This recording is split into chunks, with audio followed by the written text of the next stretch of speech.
त्या ॲग्रीस्टॅकच्या संदर्भात तुम्ही आम्हाला थोडी डिटेल माहिती देऊ शकता की एक्झॅक्टली काय आहे ॲग्रीस्टॅक आणि शेतकऱ्यांना तो कसा बेनिफिशियल राहणार आहे? भारतात जन्मणाऱ्या प्रत्येक व्यक्तीला आपण एक नंबर दिलेला आहे 10 आकडी, बरोबर. त्याला आधार नंबर आहे. म्हणजे तो नंबर म्हणजे ती व्यक्ती युनिक आयडी आहे, Identification युनिक code. आयडी आहे. सेम कन्सेप्ट त्या ॲग्रीस्टॅक प्रकल्पामध्ये आहे. ओके. याच्यामध्ये काय आहे की मी एक शेतकरी आहे.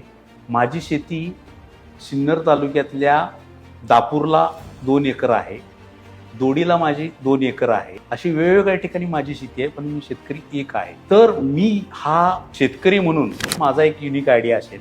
ओके.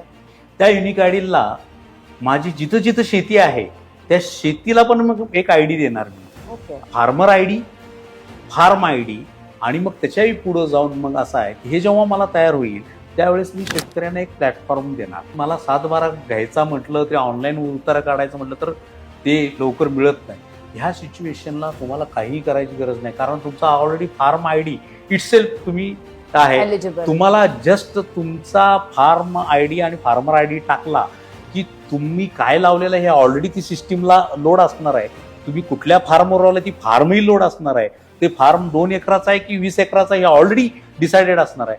दुसरं, ह्याच्याशी मी आधार लिंक केल्यानंतर मला ते पैसे किती भरायचे आहेत ही सांगायची गरज नाही. मला फक्त आधार नंबर टाकला, माझ्या अकाउंटमधनं 100 रुपये माझा विम्याचा रक्कमही त्याच्यात जाणार आहे. मला तेही काही हे गरज नाही. तर मला बँकेत कर्ज प्रकरण करायचं आहे.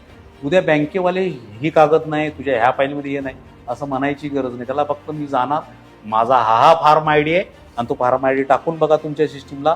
तुम्हाला फक्त क्लिक करायचं आहे की यस की नो म्हणायचं आहे. इव्हन गव्हर्नमेंट ही सेट करणार आहे की कांदा पिकासाठी कर्ज देण्यासाठी तिची लिमिट 3 लाखाची आहे.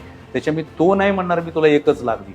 3 लाखाची लिमिट सेट आहे ना, आपोआप ते तुला एका क्लिकवर ते लोन तुझं मंजूर होणार आहे. म्हणजे त्यालाही करायची गरज नाही. त्याला तो जमाना गेला की मी 7/12साठी कुठं तर सेतू केंद्रावर जा किंवा माझं पिकाची नोंद घेण्यासाठी तलाट्याच्या मागे जा. काय नथिंग टू डू विथ.